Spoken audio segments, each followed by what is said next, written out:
তোমরা দেখতে পাচ্ছ? জি স্যার। জি স্যার, দেখা যাচ্ছে। সবাই লগ ইন করতে পেরেছে? জি স্যার, দেখতে পাচ্ছি।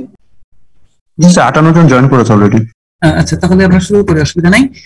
তোমাদের এই ক্লাস, তোমাদের যে টপিকগুলো আমার দেখানোর কথা, তার সেগুলোর মধ্যে আছে তোমাদের নিউক্লিয়েশন এন্ড গ্রোথ। তোমরা ফেজ ট্রান্সফরমেশন যখন পড়েছো, সেখানে যে কাইনেটিক্স ছিল, সেখানে তোমাদের মনে হয় মেনশন করা হয়েছে যে দুই রকমের ট্রান্সফরমেশন আমরা দেখি। একটা হচ্ছে ডিফিউশন বেসড, একটা হচ্ছে ডিফিউশন লেস। দুই ধরনের কাইনেটিক্স আছে। সো এক ধরনের কাইনেটিক্স বোঝার জন্য আমাদের নিউক্লিয়েশন এন্ড গ্রোথ মেকানিজম বোঝার প্রয়োজন পড়ে, আরেকটা হচ্ছে ডিফিউশন লেস। সো এটা একটা বিষয়। আজকে তো আমরা মেইনলি নিউক্লিয়েশন এন্ড গ্রোথ জিনিসটা দেখাবো। এরপরে আমাদের ডিফিউশন লেস যে ট্রান্সফরমেশন আছে এবং স্পিনয়েডাল ডিকম্পোজিশন, সেটা থাকবে। মার্টেনসেটি ট্রান্সফরমেশন হচ্ছে ডিফিউশন লেস ফেজ ট্রান্সফরমেশন একটা এক্সাম্পল, এবং সেখানে মার্টেনসাইট যে কেবল আয়রন কার্বন ডায়াগ্রামে হতে হবে, নট নেসেসারিলি আয়রন কার্বন অ্যালয়ের জন্য আলাদাও হতে পারে অন্যান্য ক্ষেত্র। এবং আরেকটা যেটা থাকবে সেটা হচ্ছে তোমাদের precipitation hardening. So precipitation hardening হলো সিলেবাস, যতটুকু তোমাদের ফেজ ডায়াগ্রামের জন্য প্রয়োজন আমরা ততটুকুই দেখাবো। প্রেসিপিটেশন হার্ডেনিং তোমাদের হিট ট্রিটমেন্ট কোর্সে আবার আসবে। সো এই কয়েকটা টপিক হচ্ছে আমরা কভার করব।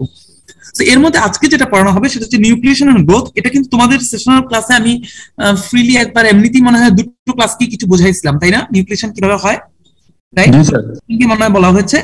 তো সে কারণে হয়তো তোমরা অনেক কিছুই সহজে ধরতে পারবা, এ কারণে অনেক কিছু পড়াইতে হবে না, আমি নিয়ে আসছি যদিও সামারি করে। মেইনলি আমরা ক্যালিস্টার ফলো করেছি, কারণ এলিমেন্টারি একটা চ্যাপ্টারে কভার করার জন্য ক্যালিস্টারই এনাফ নিউক্লিয়েশন গ্রোথ বোঝার জন্য। এবং যদি কোনোখানে তোমাদের কোয়ারি থাকে, কারণ সেদিন ক্লাসগুলোতে আমি অনেক এক্সপ্লেন করেছি অলরেডি, বাট যদি কোয়ারি থাকে আমি এখানে আবার এক্সপ্লেন করবো। সো বেসিক্যালি আমরা দেখবো যে কিভাবে নিউক্লিয়েশন হয় এবং গ্রোথ হয়। সো আমরা কি জন্য দেখতে যাচ্ছি, যেহেতু ফেজ ডায়াগ্রামে যে ট্রান্সফরমেশন গুলো হয় সেগুলো অনেক সময় ডিফিউশন বেসড মেথডে হয়।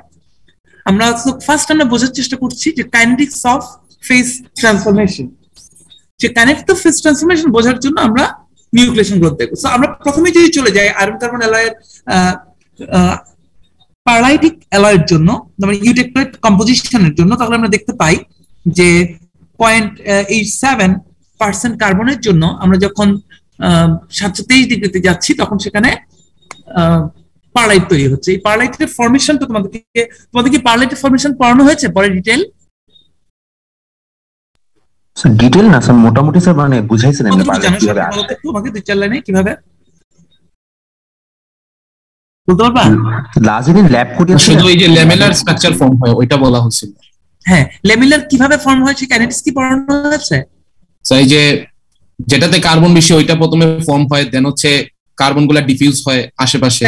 তো তোমাদেরকে আমি ক্লাসেও বুঝেছিলাম যে যেহেতু সবগুলো কোনো এভারেজ ভেলোসিটিতে চলে না, ফলে যখন টেম্পারেচার কমতে থাকে তখন কার্বন ডিফিউশন সব জায়গায় একই রেটে হয় না, ভেলোসিটি একইভাবে থাকে না, ফলে একটা থার্মাল ফ্লাকচুয়েশন হয়, সরি কনসেন্ট্রেশন ফ্লাকচুয়েশন হয়। তার মানে বিষয়টা হলো যে যখন স্লো কুলিং করা হয়, আমরা যখন 723 ক্রস করি তখন সব জায়গায় কার্বন একই সাথে মুভ করে না, কোথাও ফাস্ট কোথাও স্লো, ফলে কোনো কোনো জায়গায় কনসেন্ট্রেশন বেড়ে যায়, কোনো কোনো জায়গায় কনসেন্ট্রেশন কমে যায়। এটাকে বলা হয় কনসেন্ট্রেশন ফ্লাকচুয়েশন। এর ফলে যদি না হতো তাহলে সব জায়গাতেই কার্বনের পার্সেন্টেজ কত থাকতো? 0.87 থাকতো। কিন্তু ফ্লাকচুয়েশনের কারণে যেটা হয়, কোনো কোনো জায়গায় 3%, কোথাও 4%, অ্যালয়টা কিন্তু 0.87 এর, রাইট? কিন্তু কুলিং এর সময় ডিফিউশন হার্ড হয়ে যাওয়ায় কোথাও কোথাও 4%, কোথাও 5%, কোথাও 6%, কোথাও 1%, এভাবে কার্বন ফ্লাকচুয়েট করে। যে পয়েন্টগুলোতে কার্বন 6.67 এর কাছে চলে যায় সেই জায়গাগুলোতে সিমেন্টেড ফর্ম করতে পারে, আর যে জায়গাগুলোতে কার্বন খুব লো পার্সেন্টেজ চলে যায় সেখানে ফেরাইট ফর্ম করতে পারে। সো পার্লারি ক্ষেত্রে যেটা হয়, কোন একটা জায়গায় একটা সিমেন্টাইট নিউক্লিয়েট করে ফার্স্টে, এবং ওয়ান সিমেন্টাইট নিউক্লিয়েট করে তখন ওই জায়গাটাতে কার্বন পার্সেন্টেজ বেশি থাকায় সে নিউক্লিয়েট করে, এরপর গ্রোথের সময় সে দুই পাশ থেকে আরো কার্বন অ্যাবজর্ব করে নেয়। যেমন একটা সিমেন্টেড ফর্ম করলো, সে দুই পাশ থেকে আরো কার্বন অ্যাবজর্ব করে, ফলে পাশের রিজিয়ন গুলো কার্বন কমে যেতে থাকে। কার্বন যখন কমে যেতে থাকে তখন ওই ফ্লাকচুয়েশনের কারণে ওই জায়গায় আবার ফেরাইট ফর্ম করে, সে আবার কার্বনটাকে দুই দিকে ঠেলে দেয়, ফলে আগের সিমেন্টটাও গ্রো করে, নতুন করে বাম দিকে আরেকটা সিমেন্টেড নিউক্লিয়েট করে। সো এইভাবে করে অল্টারনেটলি সিমেন্টেড এবং ফেরাইট ফ্লেক ফর্ম করে। তারপরে কিন্তু তাদের ল্যাটারাল ডিরেকশনে ডিফিউশন আর হতে পারে না, তখন শুধুমাত্র লংজিটিউডাল ডিরেকশনটা ওপেন থাকে, অস্টনাইট ফ্রন্ট ওপেন থাকে। এর ফলে দেখা যায় যে কার্বনটা খুব কুইকলি ডিফিউজ করে তখন সামনের দিকে।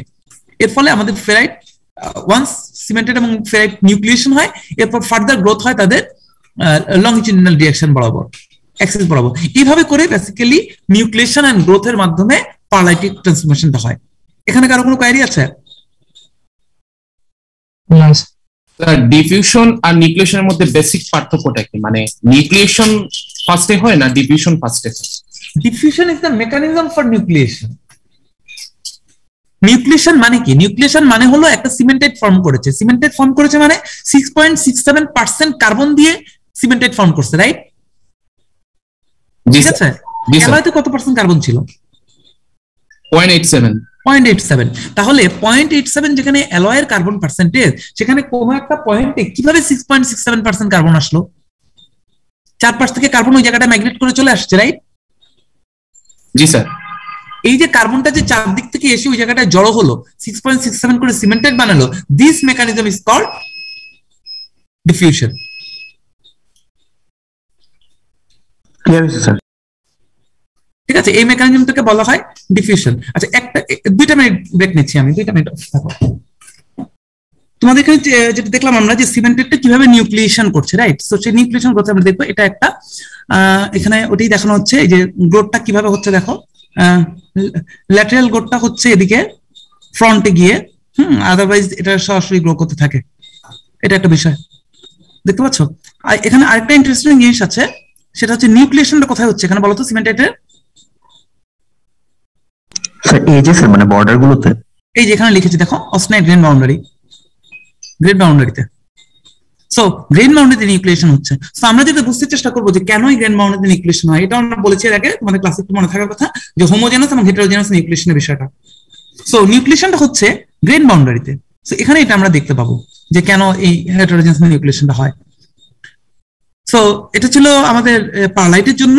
আমরা যদি হাইপোইউটেক্টরে যাই তাহলে আমরা দেখতে পাই যে এখানেও নিউক্লিয়েশন হয়। এটা একটা অ্যালোট্রপিক ট্রান্সফরমেশন। কুলিং এর সময় এখানে নিউক্লিয়েশন হয়, সেটা হচ্ছে ফেরাইট নিউক্লিয়েট করে। সেই ফেরাইটটাও দেখো আমরা গ্রেন বাউন্ডারিতে নিউক্লিয়েট করছি, দেখেছো? গ্রেন বাউন্ডারিতে, মাঝখানে না। সো এই নিউক্লিয়েশন গুলো গ্রো করে। এরপরে এই গ্রেন বাউন্ডারিতে অস্টনাইট এবং ফেরাইটের গ্রেন বাউন্ডারিতে আগের মতো করে পারলাইটের নিউক্লিয়েশন হয়। সো আমরা বুঝতে পারছি নিউক্লিয়েশন গ্রোথ কিভাবে হয়।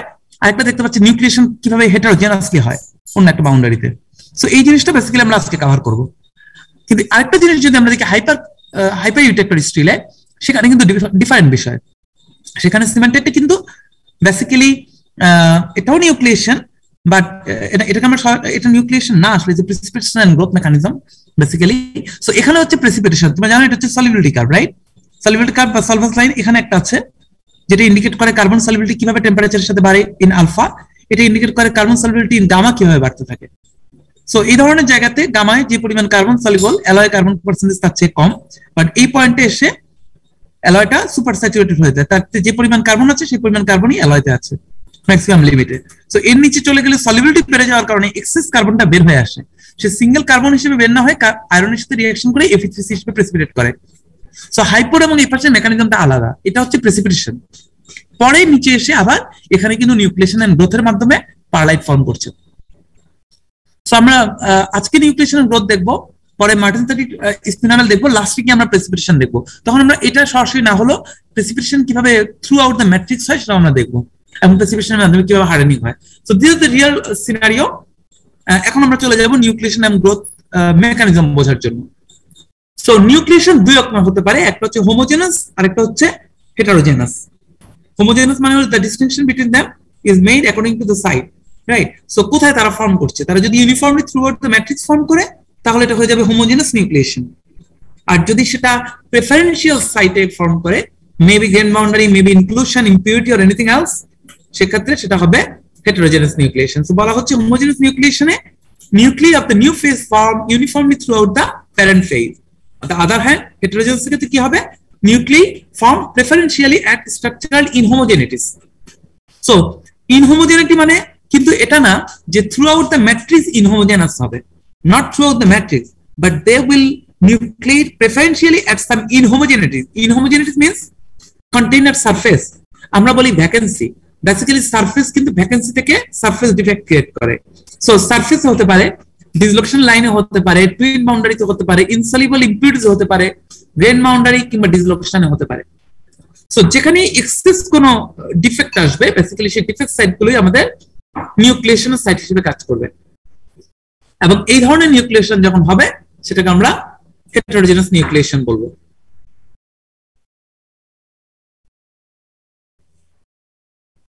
আমরা যদি দেখি যে একটা স্ফেরিক্যাল পার্টিকেল ফরমেশনের কথা চিন্তা করি, তাহলে একটা স্ফেরিক্যাল পার্টিকেলের ভলিউম হচ্ছে 4/3 পাই এর cube, surface area 4 pi R square.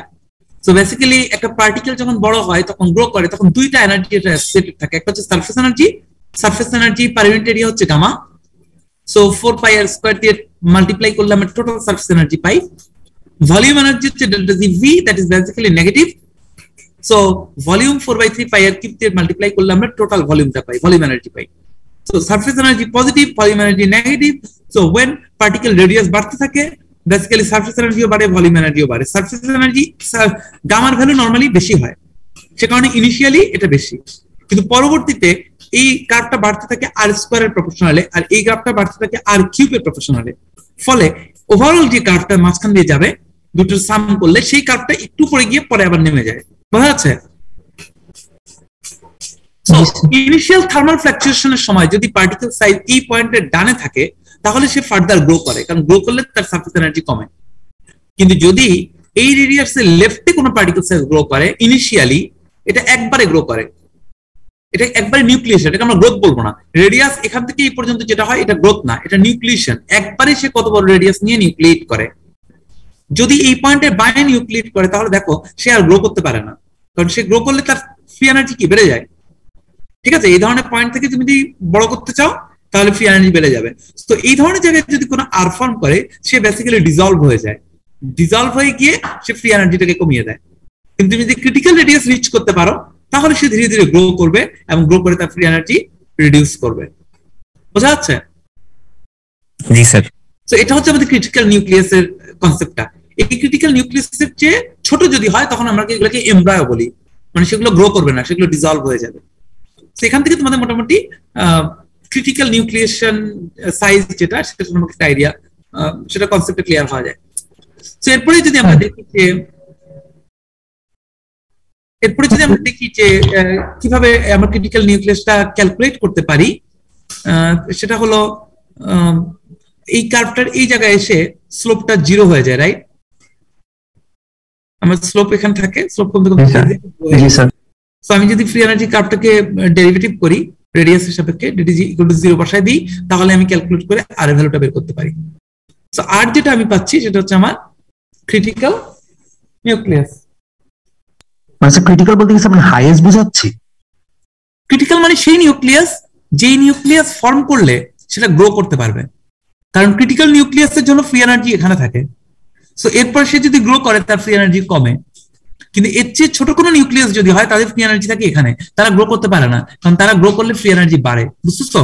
এই পয়েন্টে যা রেডিয়াস সে যদি এখান থেকে এখানে আসে তার ফ্রি এনার্জি এখান থেকে এখানে বাড়বে, কিন্তু যে এখানে আছে অথবা এখানে আছে বা এখানে আছে তারা প্রত্যেকেই গ্রো করার সময় এনার্জি কমে। তার মানে ক্রিটিক্যাল রেডিয়াস হচ্ছে সেই রেডিয়াস যেই রেডিয়াসের চেয়ে বড় যে কোনো রেডিয়াস ইজ স্টেবল, তারা গ্রো করলে ফ্রি এনার্জি কমে। কিন্তু ক্রিটিক্যাল রেডিয়াস যে ছোট যে কোনো রেডিয়াস যদি হয় তারা যদি বড় হইতে হয় তাহলে ফ্রি এনার্জিটাকে এগেইনস্ট দ্য স্লোপ রাইজ করতে হয়। বোঝা গেছে? So critical radius is basically the smallest radius that is stable and that can grow. Sir একটা কোয়েশ্চেন ছিল। হ্যাঁ বলো। স্যার এই যে নিউক্লিয়াসটা গ্রো করার জন্য তো ডেল্টা জিটা নেগেটিভ হওয়া লাগবে না? কারণ আমরা তো জানি যে ড্রাইভিং ফোর্স যদি নেগেটিভ হয় তাহলে একটা জিনিস মানে নিউক্লিয়েট হবে। বাট ক্রিটিক্যাল না না না না না না না, এটা তো তোমার ইয়ে না। বুঝতে পারছি তুমি কি বলতে চাচ্ছ।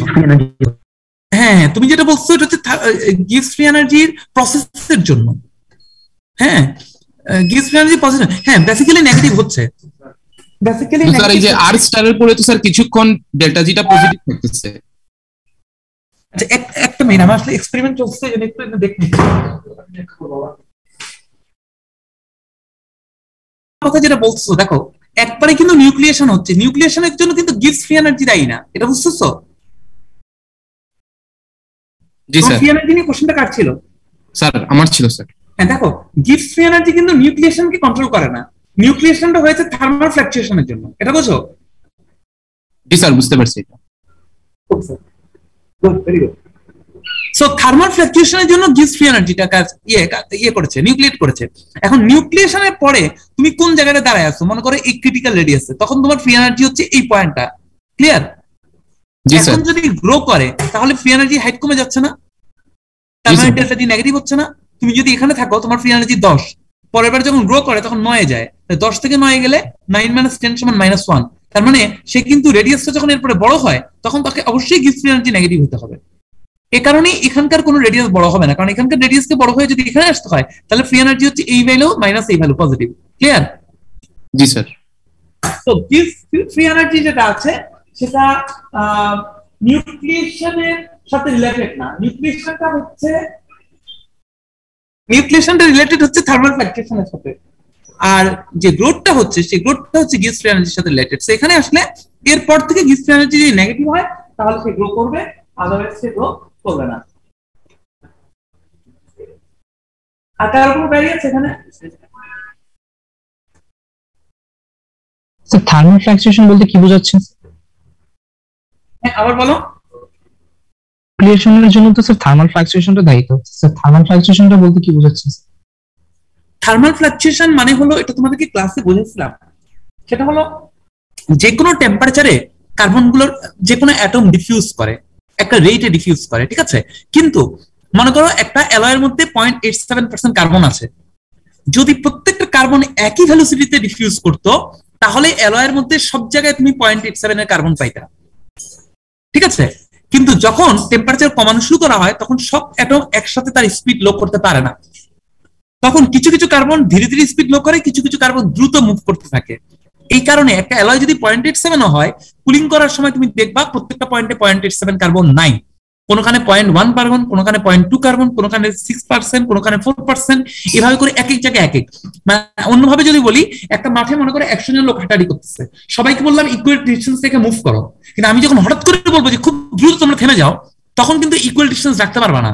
তখন দেখা যাবে কোনো কোনো জায়গায় জটলা বেঁধে যাচ্ছে, কোনো কোনো জায়গায় গ্যাপ হয়ে যাচ্ছে অনেক। Just atom do that. So atom যখন স্লো হওয়া শুরু করে তখন কোনো কোনো জায়গায় অ্যাটম খুব ফাস্ট স্লো হয়ে যায়, কোনো কোনো জায়গায় অ্যাটম অনেক ধীরে ধীরে স্লো হয়, ফলে এক এক সব জায়গায় ইউনিফর্ম কনসেন্ট্রেশন থাকে না। তখন কোনো কোনো জায়গায় কনসেন্ট্রেশন বেড়ে 5% 6% হয়, কোথাও কোথাও 1% 2% হয়, ফলে কোথাও সিমেন্টেড ফর্ম করে, কোথাও ফ্ল্যাট ফর্ম করে। এটাকে আমরা বলি থার্মাল ফ্লাকচুয়েশন। বোঝা গেছে? জি স্যার বুঝতে পেরেছি।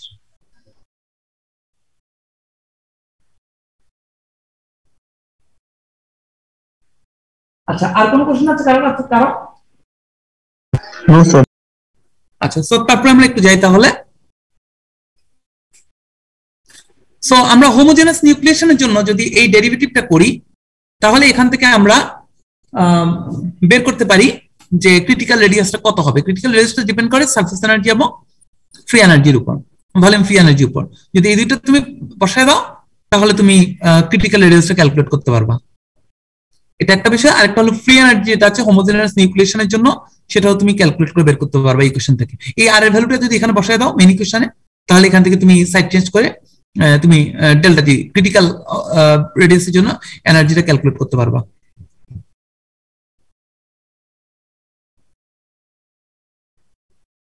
আচ্ছা, এখানে কোশ্চেনটা তোমরা একটু পড়ো, কোশ্চেনের ডাটাগুলো একটু তুলে নাও তোমরা খাতায়।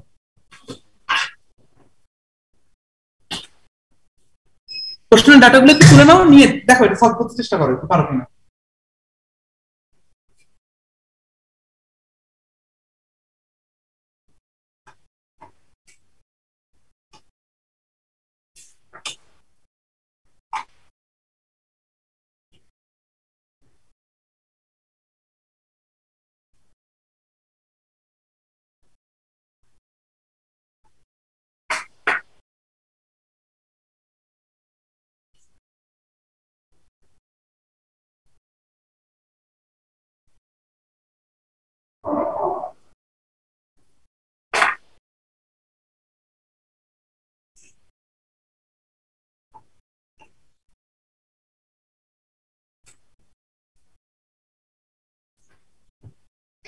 সারফেস ফ্রি এনার্জি দেওয়া আছে এবং সারফেস ফ্রি এনার্জি দেওয়া আছে এবং লেটেন্ট হিট দেওয়া আছে। লেটেন্ট হিট দেওয়ার একটা রিজন হলো এখানে একটা রিলেশন আছে, দেখো সেটা হচ্ছে ক্রিটিক্যাল নিউক্লিয়াস যেটা, এটা ডিপেন্ড করছে, আমরা ওই ইকুয়েশন থেকে বের করছি ডেল্টা এইচ এর ভ্যালুটা। অবশ্য আরেকটা ইকুয়েশন আছে, এটা পরে দেখাবো তোমাদের, জাস্ট এখানে বসাই দিলে হবে।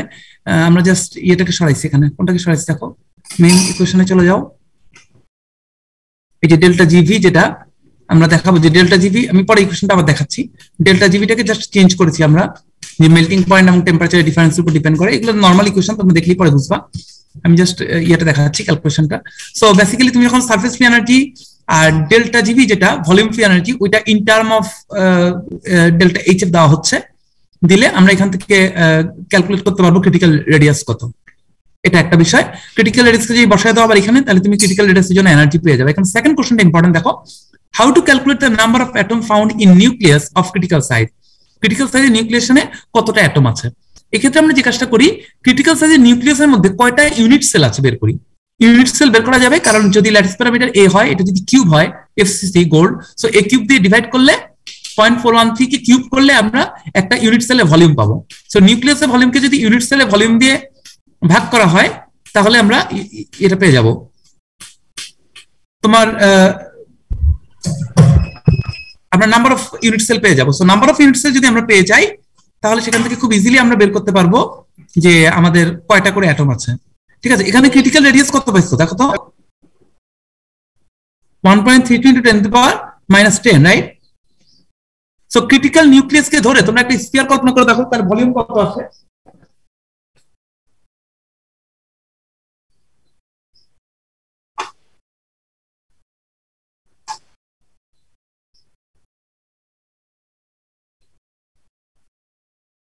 Volume 9.63 into 10⁻⁻27। আচ্ছা, এটাকে ভাগ দাও ইউনিট সেলে ভলিউম দিয়ে। ইউনিট সেলের ল্যাটিস প্যারামিটার দেওয়া আছে 0.413 ন্যানোমিটার।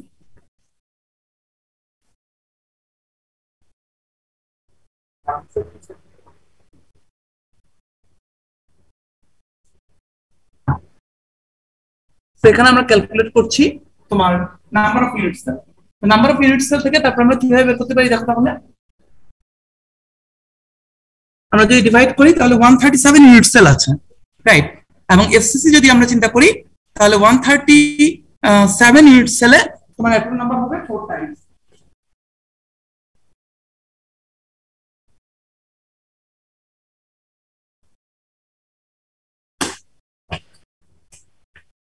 ঠিক আছে, আমরা চলে যাই আবার ইয়েতে। আমরা যেটা বলছিলাম এটা হচ্ছে হোমোজেনাস নিউক্লিয়েশনের জন্য। এখন আরেকটা জিনিস হচ্ছে টেম্পারেচারের ইফেক্ট। এই যে ডেল্টা জিভি যেটা ফ্রি এনার্জি, এটা ডিপেন্ড করে কিন্তু হিট ফরমেশন ডেল্টা এইচএফ এর উপর এবং মেল্টিং পয়েন্টের সাথে টেম্পারেচারের ডিফারেন্সের উপর। এটা একটা বিষয়। সো টেম্পারেচার যখন আমরা বাড়াই, টেম্পারেচার যখন বাড়ানো হয়, ক্রিটিক্যাল রেডিয়াসের ইকুয়েশনটা হচ্ছে twice gamma by delta GV. এই ক্রিটিক্যাল রেডিয়াসের আমরা ডেল্টা জিভির ভ্যালুটা প্লট বসায় দিলাম। সো এই ইকুয়েশনটা তোমরা এইমাত্র ইউজ করেছো, টি এবং টি এম এর ডিফারেন্সটা। সো বসিয়ে দিয়ে আমরা ক্রিটিক্যাল রেডিয়াস বের করতে পারি। টোটাল ফ্রি এনার্জিটা হয় তখন ইন টার্ম অফ দ্যাট এখানে।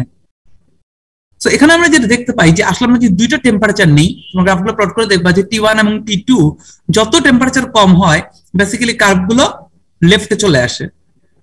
তার মানে যত লোয়ার টেম্পারেচার হবে মেল্টিং এর পরে, বেসিক্যালি যখন মেল্টিং পয়েন্ট তখন Tm - Tm = 0, that is critical infinite. ঠিক আছে, এরপরে মেল্টিং এ যখন নিচে নামতে থাকবা, তখনই হচ্ছে তোমার এই ডেল্টা জির ভ্যালুটা ছোট হতে থাকবে। Tm - T যত বড় হবে, মেল্টিং থেকে তুমি যত নিচে যাবা ততই হবে এটা বড় হবে, ডেল্টা জি ছোট হবে, হাইট কমবে। তার মানে কি তোমার নিউক্লিয়েশনের বাধাটা কমে যাবে, বোঝা যাচ্ছে? নিউক্লিয়েশনের বাধাটা কমতে শুরু করবে। এট দ্য সেম টাইম যত টেম্পারেচার কমবে, কার্ভ যত লেফটে শিফট করবে, তত কি হবে আমাদের স্বাভাবিকভাবেই কার্ভ যদি লেফটে শিফট করে যায়, তাহলে ক্রিটিক্যাল রেডিয়াস ছোট হয়ে যাবে। তাহলে এখানে ক্রিটিক্যাল রেডিয়াস ছিল এখানে, সে ক্রিটিক্যাল রেডিয়াস চলে আসতেছে এখানে, বোঝা গেছে?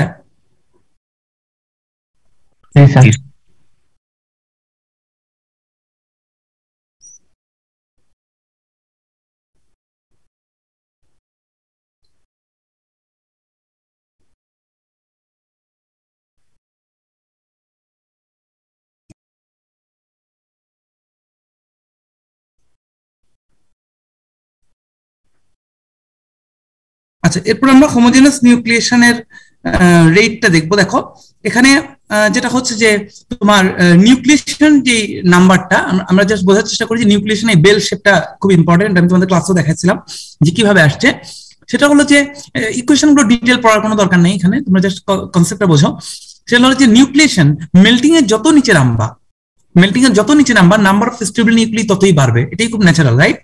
বিকজ আমরা দেখতেছি মেল্টিং এর যত নিচে যাই ফ্রি এনার্জি ব্যারিয়ার তত কমে যাচ্ছে, আমার ক্রিটিক্যাল রেডিয়াস তত কমে যাচ্ছে। ক্রিটিক্যাল রেডিয়াস কমে যাচ্ছে মানে কি? অসংখ্য এমব্রয় এখন সাকসেসফুল নিউক্লিয়াস হিসেবে গ্রো করতে পারে। সো স্বাভাবিকভাবে টেম্পারেচার যত কমবে আমাদের নিউক্লিয়েশন নাম্বার তত বাড়বে। এটা হচ্ছে রেড কার্ভ। এবং এই নিউক্লিয়েশনের পরে তাকে কি করতে হবে? গ্রো করতে হবে। সেই গ্রোথ যে এনার্জিটা, অ্যাক্টিভেশন এনার্জি, এই কার্ভটা হচ্ছে এরকম। কারণ যত লো টেম্পারেচারে যাবা অ্যাক্টিভেশন এনার্জি ততই বেড়ে যায় ডিফিউশনের জন্য, ফলে ডিফিউশন ততই ডিফিকাল্ট হয়। তার মানে যত লোতে যাই নিউক্লিয়েশন ড্রাইভিং ফোর্স বাড়ে কিন্তু গ্রোথের ড্রাইভিং ফোর্সটা কমে যায়। ফলে এই দুটো কার্ভকে তুমি যদি সাম করো তাহলে গ্রিন কার্ভটা পাওয়া যায়। এটা হচ্ছে বেসিক্যালি আমার পার্টিকেল কিভাবে নিউক্লিয়েট করবে। এটা হচ্ছে নিউক্লিয়েশনের জন্য যে ডিফিউশনটা প্রয়োজন হয়, অ্যাটমকে ডিফিউজ করে এসে নিউক্লিয়েশন করতে হয় প্রথমবার যখন ফ্লাকচুয়েশন হয়। তো সেই ক্ষেত্রে আমার এই বেল শেপের নিউক্লিয়েশনটা চলে আসে।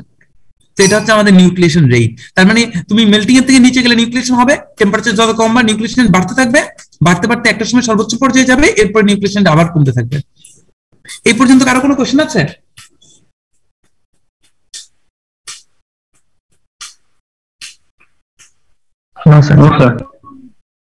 সো এখান পর্যন্ত হচ্ছে আমাদের নিউক্লিয়েশন, হোমোজেনাস নিউক্লিয়েশনে। এখানে যে গ্যাপটা তোমরা দেখতে পাচ্ছ যে একটা সার্টেন গ্যাপের প্রয়োজন হচ্ছে, এই গ্যাপটাই হচ্ছে সুপার কুলিং বা আন্ডার কুলিং যেটা আমরা বলি। সো তার মানে এই ডেল্টাটির ভ্যালুটা দেখো বিভিন্ন ম্যাটেরিয়ালে করতে কত হাই, মানে মেল্টিং পয়েন্টের চেয়েও অনেক নিচে যাইতে হয়। প্যারাডাইমের ক্ষেত্রে 332 ডিগ্রি, কোবাল্টের দিকে 330 ডিগ্রি, কপারের মেল্টিং নশের মতো সেখান থেকে 236 নামাইতে হয়। তার মানে এত দূর নিচে গেলে এরপর নিউক্লিয়েশন শুরু হয়। আদারওয়াইজ মেল্টিং এর নিচে গেলেও সেটা সুপার কুল লিকুইড, ঠান্ডা লিকুইড হিসেবে থাকবে, সে সলিডিফাইড হবে না। এই ডেল্টাটিটা কমানো যায় যদি আমরা হেটারোজেনাস নিউক্লিয়েশনে যেতে পারি। সো এরপরে আমরা যেটা দেখবো সেটা হচ্ছে হেটারোজেনাস নিউক্লিয়েশন। আমি আবারও 2 মিনিট ব্রেক নিয়ে ব্যাক করছি। সো আমরা এখন হেটারোজেনাস, দেখা যাচ্ছে স্লাইড? জি স্যার, দেখা যাচ্ছে। আমরা হেটারোজেনাস নিউক্লিয়েশনে চলে আসি। এখন হেটারোজেনাস নিউক্লিয়েশনটা কিভাবে হয়? আমরা যেটা বলছিলাম যে হোমোজেনাস নিউক্লিয়েশনের যেটা সমস্যা, দেখো এই যে তোমার ডেল্টা টিটা, আমরা যদি আবার আগে থেকে একটু দেখি যে আমাদের নিউক্লিয়েশনের কার্ভটা শুরু হয় এখান থেকে, মেল্টিং এর নিচ থেকে। সো এটা হচ্ছে আমার নিউক্লিয়েশনের ড্রাইভিং ফোর্স, এটা হচ্ছে নিউক্লিয়েশনের জন্য necessary diffusion. So this is the bell shape. Maximum nucleation এটা এখানে, কিন্তু নিউক্লিয়েশন শুরু হয় এখান থেকে। সো এই যে ড্রাইভিং ফোর্সের গ্যাপটা বেসিক্যালি এখানে না একটু নিচে চলে যায় কার্ভটা ইফেক্টিভলি। সো এই ডেল্টাটির ভ্যালুটাকে আমরা কোনোভাবে কমাতে পারি কিনা, সো সেটাই আমরা দেখতে পাই যে এই ডেল্টাটিকে কমানোর জন্য একটা ওয়ে হলো যদি কোনো পার্টিকেলের সারফেসে বা কোনো ডিফেক্ট বা ডিফারেন্ট কোনো সারফেসে পার্টিকেলটা নিউক্লিয়েট করতে পারে। যদি সেটা হয় তাহলে স্বাভাবিকভাবে আমাদের নিউক্লিয়েশনটা হেটারোজেনাস হবে এবং ফ্রি এনার্জি কম লাগবে। কারণ আমরা যখন এমনিতে গ্রো করি তখন ইন্টারফেস পুরোটা থাকে গামা সলিড লিকুইড, মানে সলিড যেটা নিউক্লিয়েট করবে সে লিকুইডের সাথে ইন্টারফেস করবে। বাট এখানে সে যেটা করে সলিডের সাথে ইন্টারফেসের একটা লিকুইড করে, ইন্টারফেসের একটা ফ্রি এনার্জি সারফেস ক্রিয়েট করে।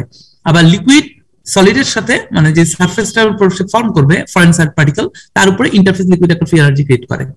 তার মানে যদি এটা হোমোজেনাস হতো তাহলে সারফেস এনার্জি একটাই কাজ করতো, সেটা যে gamma SL, gamma solid liquid.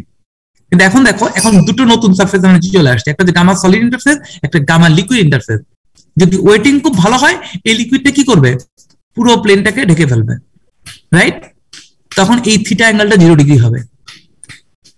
যেমন ওয়াটারকে যদি গ্লাসের উপর দেই সে অলমোস্ট 0 ডিগ্রিতে গিয়ে পুরো গ্লাসের উপর ছড়ায় পড়বে। কিন্তু তুমি যদি মার্কারি দাও এই অ্যাঙ্গেলটা বাড়তে বাড়তে কি হবে? অনেক বড় হবে। এই অ্যাঙ্গেলটা বাড়া মানে কি? ধীরে ধীরে এই পার্টিকেলটা রাউন্ড হয়ে যাবে।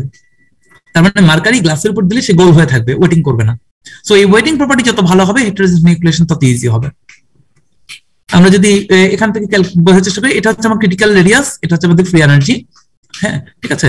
আমরা দেখতে পাই যে বেসিক্যালি আমরা নতুন করে যে ডেরিভ করি তাহলে আমাদের ক্রিটিক্যাল নিউক্লিয়াস সাইজ এই ক্ষেত্রে হয় twice gamma SL by this. So এখানে ছিল গামাটা ছিল সলিড লিকুইড, এখানেও তাই। সো ক্রিটিক্যাল নিউক্লিয়াসের ক্ষেত্রে আমরা কিন্তু খুব একটা ঝামেলা দেখতেছি না, রাইট? হোমোজেনাস হেটারোজেনাস ক্ষেত্রে কিন্তু ডিফারেন্সটা কোথায় হয় দেখো। বেসিক্যালি এট দ্য এন্ড আমরা যখন ক্যালকুলেট করে দেখতে পাই যে, আমি ইকুয়েশনগুলো ডেরিভেশনে আর যাই নাই, কারণ ডেরিভেশনটা তোমাদের দরকার নাই। আমরা দেখতে পাই যে আমাদের নর্মাল সময়ে যে ফ্রি এনার্জি ব্যারিয়ারটা থাকে নিউক্লিয়েশনের জন্য, এই ক্ষেত্রে সেটা একটা ফ্যাক্টর দিয়ে টাইমস করতে হয়, যে ফ্যাক্টরটা ইউনিটটি হচ্ছে <1। সো বেসিক্যালি হেটারোজেনাসের জন্য যে ফ্রি এনার্জি লাগে ব্যারিয়ার, সেটা হোমোজেনাস ফ্রি এনার্জি ব্যারিয়ারের চেয়ে একটা ফ্যাক্টর কম থাকে।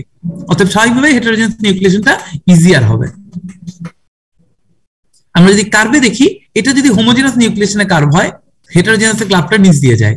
তাহলে দেখো হেটারোজেনাস কার্ভ নিচ দিয়ে গেলেও তাদের ক্রিটিক্যাল নিউক্লিয়েশন রেডিয়াস সাইজটা কিন্তু সেম, দেখছো দুইজনেরই একই জায়গায়, দুইজনেই একই জায়গায় ইন্টারসেপ্ট করছে, ফ্রি এনার্জি 0 হচ্ছে।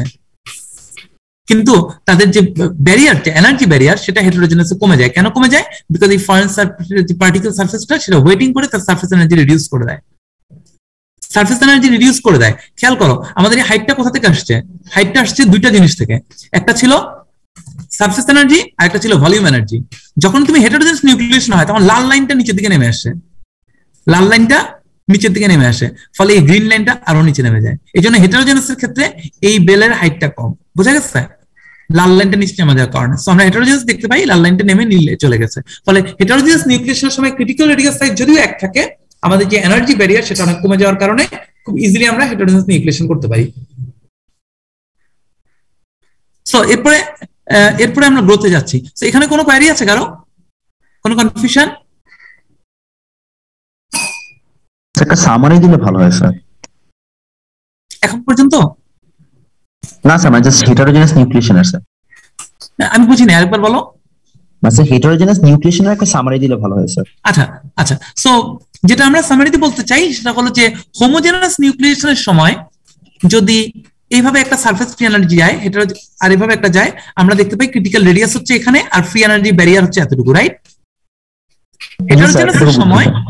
হেটারোজেনাসের সময় নিউক্লিয়েশনটা হয় ফরেন পার্টিকেলে, এমন একটা পার্টিকেলে যেখানে তার ওয়েটিং ভালো। ওয়েটিং ভালো মানে যেটা বোঝালাম যে গ্লাসের মধ্যে পানি ঢেলে দাও, পানিটা গ্লাসের উপর ছড়ায় পড়বে, তার মানে ওয়েটিং ভালো। আর যদি পানি গ্লাসের উপর তুমি মার্কারি পারদ রেখে দাও, সেটা গোল হয়ে থাকবে, তার মানে ওয়েটিং ভালো না। সো যেই সারফেসের ওয়েটিং ভালো সেই সারফেসের ফ্রি এনার্জি কম। অতএব যখন কোনো ফরেন পার্টিকেল বা গ্রেন বাউন্ডারি আসে, তখন সলিড লিকুইড ইন্টারফেসের তুলনায় এই গামাটা হচ্ছে সলিড লিকুইড ইন্টারফেসের গামা, ফ্রি এনার্জি। কিন্তু যখন অন্য কোনো পার্টিকেলের নিউক্লিয়েশন হয়, তখন পার্টিকেলের ইন্টারফেসের যে এনার্জি সেটা এই গামার চেয়ে কম। তার মানে হেটারোজেনাস নিউক্লিয়েশন, সলিডের মধ্যে লিকুইডের মধ্যে নিউক্লিয়েশন না হয়ে যদি কোনো গ্রেন বাউন্ডারি বা কোথাও নিউক্লিয়েশন হয়, তখন লাল লাইনটা এখানে আর থাকে না, লাল লাইনটা নিচে নেমে যায়। সো রেড লাইনটা যদি নিচে নেমে যায়, তাহলে আমাদের এই ফ্রি এনার্জির ওভারঅল কার্ভটা নিচে নেমে যায়। ফলে আমাদের হেটারোজেনাসের জন্য ফ্রি এনার্জি কম লাগে, ব্যারিয়ারের হাইটটা কমে যায়। এই কারণে তখন আমরা দেখি যে যেহেতু ব্যারিয়ারটা হাইটটা কমে গেছে, যেমন এখানে যেটা ছিল টেম্পারেচার কমাইলে ব্যারিয়ার কমে, এই ক্ষেত্রে হচ্ছে ব্যারিয়ার কমতেছে তোমার হেটারোজেনাস নিউক্লিয়েশনের কারণে। ফলে হেটারোজেনাস নিউক্লিয়েশন হলে আমাদের এই টেম্পারেচার কুলিং এর প্রয়োজন পড়ে না, এই টেম্পারেচার কুলিং এর প্রয়োজন পড়বে না। তখন আমরা কিন্তু মেল্টিং পয়েন্টে বা মেল্টিং পয়েন্টের খুব কাছাকাছি সময়ে আমরা নিউক্লিয়েশন করতে পারবো, কারণ আমার ডেল্টা জির ভ্যালুটা কমে গেছে। এই যে ডেল্টা টি, এটা আসছে কিন্তু ব্যারিয়ারের কারণে, বুঝতে পারো? আমরা দেখতে পাই যে মেল্টিং পয়েন্টেই আমরা বলছি যে নিউক্লিয়েশন হবে, কিন্তু মাঝখানে কি হচ্ছে, একটা ব্যারিয়ার আছে। মনে করো এ আর বি রিঅ্যাকশন করে সি তৈরি করবে, সি এর এনার্জি কম বলেই তো এ বি থেকে সি তৈরি করবে, কিন্তু মাঝখানে কিন্তু একটা ব্যারিয়ার থাকে। সেই এনার্জি সাপ্লাই দিলে এ আর বি রিঅ্যাকশন করে সি তৈরি করে, তারপর সে প্রথমে হিট ছেড়ে দেয় বা হিট এবজর্ব করে, সেটা পরের বিষয়। কিন্তু তাকে একটা ব্যারিয়ার ক্রস করতে হয়, সেই ব্যারিয়ারটাকে অ্যাটেন্ড করার জন্যই কিন্তু আমাদের এই ফ্রি এনার্জি এই জায়গাটায় ডাউন আসতে হয়, টেম্পারেচার ডেল্টা টি কুলিং দরকার হয়। আর এটাকে আমরা অ্যাভয়েড করতে পারি ব্যারিয়ারটাকে ছোট করে দিয়ে, যখন আমরা হেটারোজেনাস নিউক্লিয়েশন। যদি ব্যারিয়ারের জন্য যে এনার্জিটা দরকার ওটা যদি স্যার আমার মেল্টিং পয়েন্টের থেকে বেশি হয়, তাহলে স্যার এক্সট্রা যে এনার্জিটা আমি মানে ব্যারিয়ারটাকে ওভারকাম করার জন্য মানে কনজিউম করলাম, তখন স্যার ওইটা কি হবে যখন মেল্টিং এ যাবে? তো কোশ্চেনটা বুঝিনি, এই কোশ্চেনটা আবার রিপিট করো। মানে স্যার আমার ব্যারিয়ারটা যদি স্যার মেল্টিং পয়েন্টের থেকে বেশি হয়, মানে আমার যে এনার্জিটা দরকার, যদি স্যার হচ্ছে যে আমি ব্যারিয়ার, মেল্টিং এর কোনো রিলেশন নাই, ব্যারিয়ারটা তো শুরুই হয় মেল্টিং এর নিচের থেকে। ও আচ্ছা, বুঝছি স্যার। ব্যারিয়ার মানে তো তোমাকে নিউক্লিয়েশন করার জন্য একটা এনার্জি লাগবে। আমি তোমাকে বুঝাই, মনে করো তুমি 10 ফুট হাইটে বসে আছো, তুমি যদি ওখান থেকে নেমে 2 ফুট হাইটে যাও, তোমার বিভব শক্তি কি কম হবে, রাইট? জি স্যার। কিন্তু তুমি যদি মনে করো যে তুমি যদি এখান থেকে নেমে গিয়ে ওখানে গেলে তুমি আরাম পাবা, এনার্জি কমাবা, কিন্তু যাওয়ার জন্য তো তোমাকে এক্সেস এনার্জি খরচ করে তারপর যাইতে হবে। জি স্যার। সেই ব্যারিয়ারের কথা বলছি। সো মেল্টিং এ যত নিচে নামবা তত কিন্তু তোমার ব্যারিয়ারটাকে ক্রস করা ইজি হয়। তার মানে এটার সাথে টেম্পারেচারের ওই রিলেশনটা নাই। তুমি ভাবছো টেম্পারেচার দিয়ে এনার্জি দিচ্ছি, তা না। এটা হলো আমার ব্যারিয়ারটাকে ছোট করা। আমি যদি মেল্টিং পয়েন্ট যদি হয় 20 ডিগ্রি, 20 ডিগ্রিতে নিলেই সে মেল্ট করবে, বা একটা ব্যারিয়ার পাবে। তুমি যখন 10 ডিগ্রিতে নিয়ে যাবা, -10 নিয়ে যাবা, ব্যারিয়ারটা কমে যায়। ব্যারিয়ার কমে যায় মানে তোমার ড্রাইভিং ফোর্স ফর নিউক্লিয়েশন বেড়ে যায়। তুমি পানিকে যদি ফ্রিজে 0 ডিগ্রিতে রাখো তার ব্যারিয়ার হবে অনেক বেশি। তুমি যদি -50 রাখো ব্যারিয়ার অনেক কমে যাবে। তখন পানি দেওয়া মাত্রই সে তাড়াতাড়ি হবে, কারণ তার ড্রাইভিং ফোর্স এত বেশি, সে চাচ্ছে সলিডিফাই হতে। তার মানে barrier com, that is the barrier. এবং সেই ব্যারিয়ারটা আমরা হেটেরোজেনাস নিউক্লিয়েশনের মাধ্যমে কমিয়ে দিতে পারি। বুঝছি স্যার। এবার স্যার সারফেসটা কি স্যার অলওয়েজ ফরেন পার্টিকেলের হবে? সেজন্য স্যার আমি যখন পানিকে অনেক কিছু হতে পারে, বলো। মানে আমি যখন স্যার পানিকে নিউক্লিয়েট করব, আমি যদি মাঝে একটা বরফের টুকরা ছেড়ে দিই তাহলে কি নিউক্লিয়েশনটা ফাস্ট হয়ে যাবে না? কারণ তো সেটা হবে। এজন্য আমরা বলছি যে নিউক্লিয়ার ফর্ম প্রেফারেন্সিয়ালি এট স্ট্রাকচারাল ইনহোমোজেনিটি। পানির মধ্যে যদি বরফ রেখে দাও সেটাই হবে স্ট্রাকচারাল ইনহোমোজেনিটি। এখানে বলছে কন্টেইনার সারফেস হতে পারে, ইনসলিবল ইম্পিউরিটি হতে পারে। তোমার পানি কতটা পিউরিফাইড, তুমি নর্মাল পানি আর বিভিন্ন রকম ক্লিন পানি দিয়ে তুমি কাজ করো, ডিস্টিল ওয়াটার দিয়ে কাজ করো, ডিআরএস ওয়াটার দিয়ে কাজ করো, প্রত্যেকটা সলিবিলিটি আলাদা হবে। তুমি নাইট্রোজেন পার্জিং করো পানিতে, তারপর সলিডিফাই করো, দেখবা বরফ ডিফারেন্ট হচ্ছে। ঠিক আছে, এটা পিউরিটির উপর ডিপেন্ড করে। এই কারণে দেখবা তোমার বাসায় বরফ তুমি পানিতে দিলে গলে যাচ্ছে, তুমি বাইরে কোল্ড ড্রিঙ্কস খাও দেখবা বরফ দিচ্ছে সাথে সাথে গলতেছে না, অনেকক্ষণ থেকে যাচ্ছে। ঠিক আছে, তো এগুলো অনেক কিছু ডিপেন্ড করবে। So any sort of impurity, any sort of inhomogeneity যদি থাকে, সেটা বরফ হতে পারে, পানির মধ্যে তুমি যদি কোনো পাউডার টাইপ কিছু ডিজলভ করে দাও তাহলেও নিউক্লিয়েশন রেট চেঞ্জ হয়ে যাবে হেটেরোজেনাস নিউক্লিয়েশনের কারণে। আর সলিডের ক্ষেত্রে তো ভ্যাকেন্সি পর্যন্ত সেই কাজটা করে। আর এরপরে হচ্ছে গ্রোথ। গ্রোথ হচ্ছে সিম্পল এই ধরনের একটা ইকুয়েশন ফলো করে। দেখো, তার মানে টেম্পারেচার যত কমাবা গ্রোথ রেট তত কমবে, because growth rate is complete. 5 minute দাও। গ্রোথ রেট হচ্ছে কমপ্লিটলি ডিফিউশনের উপর ডিপেন্ড করে। সো যত লোয়ার টেম্পারেচারে যাবে গ্রোথ তত ছোট হয়ে যাবে। সো বেসিক্যালি আমি এরপরে দেখছিলাম, এরপরে অন্যান্য বই, ক্যামেলের বই বা অন্য বইতে অনেক কমপ্লেক্সিটি আছে যে নিউক্লিয়েশন এবং গ্রোথকে কিভাবে কন্ট্রোল করা যায়।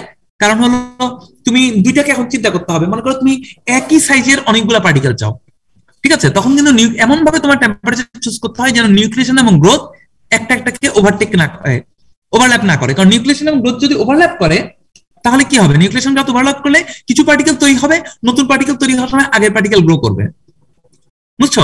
ওখানে বেশ কিছু কাজ আছে। তখন আমরা করি কি, এমন একটা টেম্পারেচারে ফার্স্টে কুল করি যেন নিউক্লিয়েশন হয়, এরপর সেকেন্ড স্টেপ কুলিং করি যেখানে নিউক্লিয়েশন হবে না, শুধু গ্রোথ হবে। বোঝা গেছে? এমন ভাবে ম্যাটেরিয়ালকে ইঞ্জিনিয়ারিং করি যাতে একটা টেম্পারেচারে নিউক্লিয়েশন হয়, সেখানে কোনো গ্রোথ না থাকে, গ্রোথ যেন মিনিমাম হয়।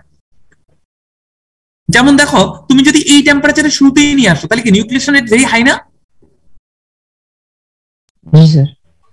যদি এই টেম্পারেচারে কিছুক্ষণ ধরে রাখো, বেশ কিছু নিউক্লিয়েশন হবে, তারপর দ্রুত এটাকে মেল্টিং এর কাছে নিয়ে আসো, তখন কি হবে, নিউক্লিয়েশন বন্ধ হয়ে যাবে, সবাই একসাথে গ্রো করবে, ফলে তুমি হোমোজেনাস পার্টিকেল সাইজ পাবা। কিন্তু তুমি যদি এই টেম্পারেচারে ধরে রাখো তাহলে নিউক্লিয়েশনও মোটামুটি হচ্ছে, গ্রোথও মোটামুটি হচ্ছে, ফলে কন্টিনিউয়াস নিউক্লিয়েশন এন্ড গ্রোথ চলতে থাকবে। যখন কিছু পার্টিকেল গ্রো করবে, আগে নতুন নিউক্লিয়েট কার পার্টিকেল যখন গ্রো করবে তখন আগে নিউক্লিয়েট কার পার্টিকেল গুলো গ্রো করতে থাকবে। বোঝা গেছে? সো তুমি যদি এই টেম্পারেচারে সলিডিফাই করো, তোমার পার্টিকেল গুলো বিভিন্ন সাইজের হবে, কারণ continuous nucleation and growth parallel চলছে। কিন্তু আমি যদি এই টেম্পারেচারে করি, আরো নিচে চলে যাই, তাহলে গ্রোথ একদমই নাই, তখন আমি নিউক্লিয়েশন করতে পারবো। এরপর যদি দ্রুত এটাকে মেল্টিং এর টেম্পারেচার তুলে নিয়ে আসি, তাহলে কি হবে, নিউক্লিয়েশন একদম বন্ধ হয়ে যাবে, সবগুলো একসাথে গ্রো করবে, তখন হোমোজেনাসলি পার্টিকেল গুলো গ্রো করবে। বুঝে গেছে? So that's all about nucleation and growth. তোমাদের এটুকু জানলেই হয়, এর বেশি প্রয়োজন নাই। এর বেশি গেলে যদি কেউ বুঝতে চাও, রিহিলের ফিজিক্যাল মেটালার্জি বই থেকে দেখতে পারো, কিছু কনসেপ্ট বুঝতে পারবে। আদারওয়াইজ এখানে যা বুঝছো, এখান থেকে তোমাদের নিউক্লিয়েশন এন্ড গ্রোথ সম্পর্কে যতটুকু জানা দরকার ততটুকু আছে। তোমরা ক্যালিস্টারের চ্যাপ্টার 9 বা 10 মনে হয়, ওখানে নিউক্লিয়েশন গ্রোথ সম্পর্কে আছে, সেখান থেকে দেখতে পারো। ডিটেইল দেখতে চাইলে রিহিলের বই থেকে দেখবা। ঠিক আছে? জি স্যার। ওকে, এই পর্যন্ত তোমাদের আজকে। ঠিক আছে, থ্যাংক ইউ স্যার। হ্যাঁ বলো। আমাদের স্যার মেটালগ্রাফি স্যার ইসে কি বলে স্যার, এটা কয় বই এখানে গেছে কুইজটা? মেটালগ্রাফি কুইজ আমরা তোমাদের ক্লাসেতে 2 সপ্তাহ নাকি? জি স্যার, নেক্সট উইক আর পরে। জি স্যার, নেক্সট উইক আর পরে। তোমরা কি লাস্ট উইকের আগের উইকে দিতে চাও? স্যার আমি কিছু ম্যাটেরিয়াল গুছিয়ে দিব, যেগুলো সেশনাল ক্লাসে বলা হয়েছে, ওই ধরনের কিছু ম্যাটেরিয়াল তোমাদেরকে আমি গুছিয়ে দিব। ঠিক আছে? ওগুলোর উপরে এই উইকে দিয়ে দিলে তাহলে নেক্সট উইকে দিতে পারো চাইলে, নেক্সট উইকের লাস্টে। মবিন, তাহলে আমাকে জানাও কবে দিতে চাও। ঠিক আছে? ওকে স্যার, আমি আপনাকে জানিয়ে দেব স্যার। হ্যাঁ ঠিক আছে, তাহলে হবে। আমাদের কি কোনো স্যার রিপোর্ট জমা দিতে হবে? হ্যাঁ, রিপোর্ট বলতে আমি খুব শর্ট কয়েকটা রিপোর্ট দিব, জাস্ট 1 পেজ বা 2 পেজ করে করে। ওই রিপোর্টগুলো করলে তোমাদের প্রিপারেশন হয়ে যাবে এক্সামের জন্য। Okay sir. রিপোর্টটা তোমরা এক্সামের সময় দিতে পারো, অসুবিধা নেই। অথবা তোমরা যদি লাস্ট উইকেও রিপোর্ট দাও কোনো প্রবলেম নাই, ঠিক আছে? স্যার ওই বজলু স্যার 3টা সিটি নিয়েছিলেন স্যার, বাকি 2টা সিটি আপনার। বাকি আরেকটা সিটি নিব আমরা। আজকে নিউক্লিয়েশনটা পড়ানো হয়েছে, তোমাদের নেক্সট ফার্স্ট ক্লাসে পড়ানো হবে তোমাদের martensitic and diffusion transformation. এই 2টা ক্লাসের উপর একটা ক্লাস নিয়ে নিব, ঠিক আছে? Okay sir. আর স্যার সাবস্টিটিউশনাল ডিফিউশন মনে স্যার একটু পড়ান নাই, ওইটা মনে স্যার বলছিলেন যে আপনি হয়তো পড়াবেন। সাবস্টিটিউশন ডিফিউশনের মোমিন তাহলে স্যার ডিফিউশনে যেটা পড়াইছো ওটা আমাকে একটু পাঠাও তো। স্যার একবার sir fix law first law fix second law আর স্যার ইন্টারস্টিশিয়াল মোটামুটি শেষ করছে এই পর্যন্তই স্যার। আচ্ছা, তার মানে তোমাদের পড়াইছে সাবস্টিটিউশনাল ডিফিউশন মানে রিং মেকানিজম, তারপর এগুলো পড়ায় নাই তাই না? স্যার এগুলো পড়ায় নাই স্যার, জাস্ট মানে জাস্ট ডিফিউশন। ঠিক আছে, ওটা আমি তাহলে নেক্সট ক্লাসে অ্যাড করব। ঠিক আছে, ওকে ওকে স্যার, ঠিক আছে, থ্যাংক ইউ।